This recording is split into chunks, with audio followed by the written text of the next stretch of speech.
जय हो माँ। दर्शन दीजिए माँ।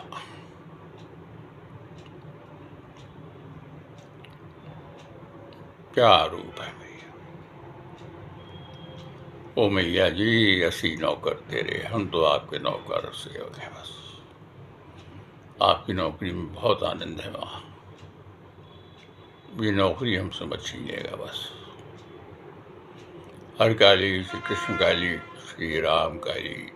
हरे।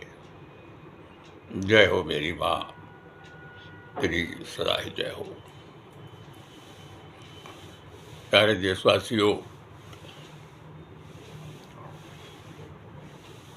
बहुत दिनों से हम कुछ नए संदेश आपको नहीं दे पाए। उसके अलग अलग कारण हैं।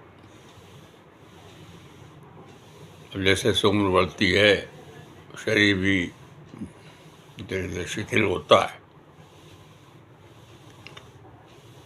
अब शरीर में दर्द है तो दर्द है, तो दवा भी खाओगे, वो शरीर को दबाओगे ही। लेकिन जब उद्देश्य ही बन गया है जन कल्याण करना, तो करना ही पड़ेगा। तो देवी सज्जनों, आज का जो दौर है,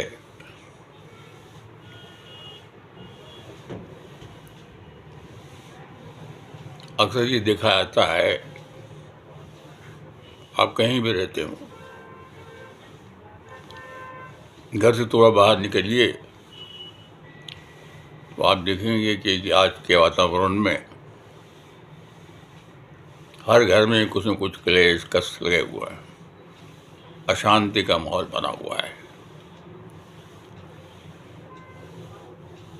और जब अशांति का समय आता है तो फिर परेशानियां घेरती हैं।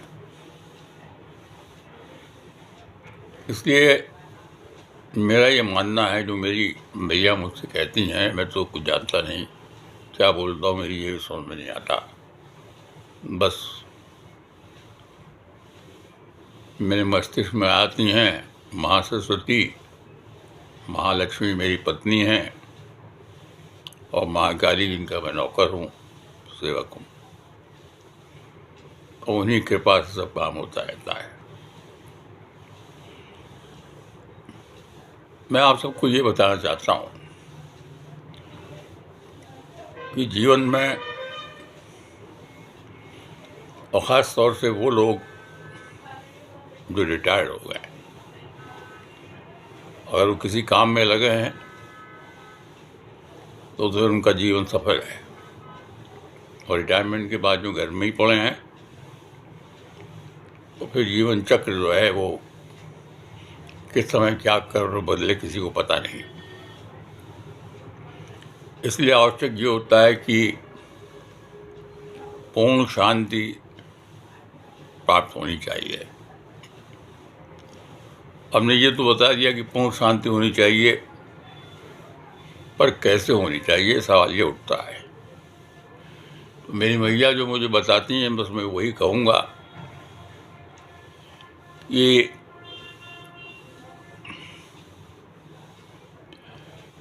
जिस क्षण हम भगवान के साथ अपनी एकता का अनुभव करना प्रारंभ कर देते हैं, उसी क्षण हमारे हृदय में शांति का स्रोत बहने लगता है। करके देखिए, अपने को सदा सुंदर, स्वस्थ, पवित्र और आध्यात्मिक विचारों से ओतप्रोत रखना वस्तुतः जीवन और शांति की प्राप्ति का मार्ग है।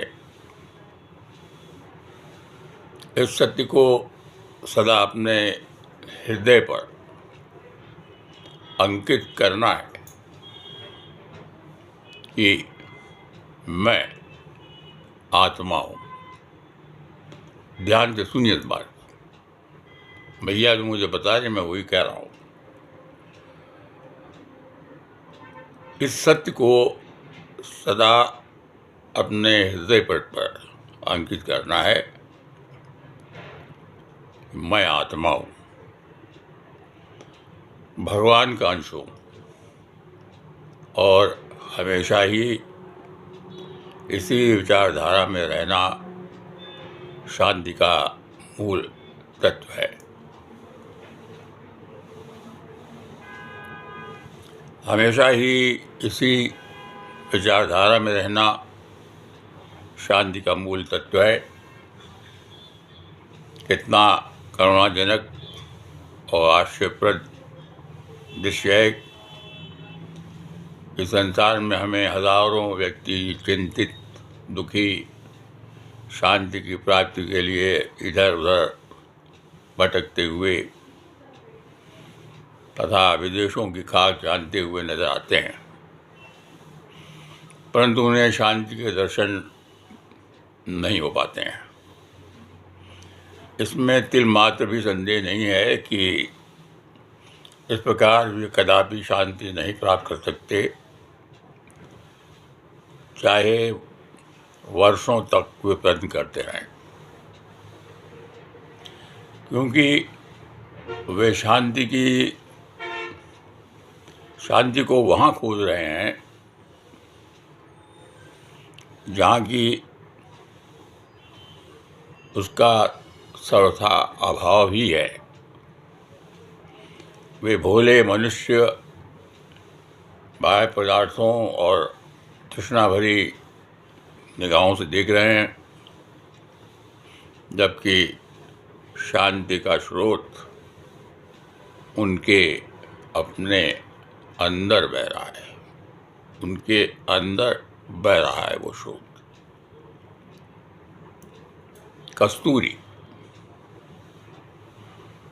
कस्तूरी मृग की नाभि में विद्यमान है, परंतु मृग अज्ञानतावश उसे खोजता फिरता है।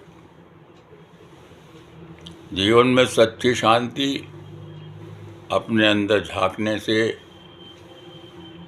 ही मिल सकती है और कोई दूसरा रास्ता नहीं है। अपने अंदर झांकिए तो जरा। पूर्ण शांति की प्राप्ति के लिए आवश्यकता है अपने मन पर नियंत्रण की, अपने मन और इंद्रियों का दास नहीं, अपितु उनका स्वामी बनना चाहिए। दास मत बनिए, उनका स्वामी बनना चाहिए,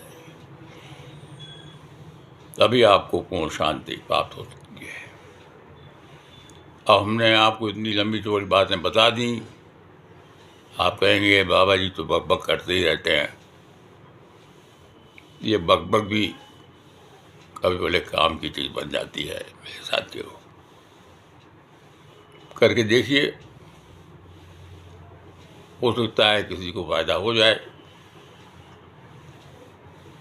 मैं रहूं या न रहूं, मगर मैं मरने के बाद भी जिंदा रहूंगा, क्योंकि मेरे अब तक करीब 4,500 वीडियो हैं।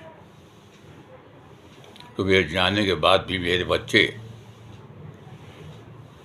मुझे मेरी फ़ोटो में नहीं देखेंगे, बल्कि मुझे साक्षात अपने सामने बैठे हुए बात करते हुए देखेंगे। इससे बड़ा भाग्य मुझे क्या चाहिए। कि जीवन की सच्चाई है, इसको अमल करिए और बस प्रेम से रहिए, सबसे प्रेम करिए, क्योंकि प्रेम क्या है जिस दिन जान गए तो सब कुछ पता लग जाएगा। बस मैं इतना ज़रूर कहूँगा कि प्रेम ही ईश्वर है, प्रेम ही ईश्वर है। तो प्रेम से बोलिए जय माता की।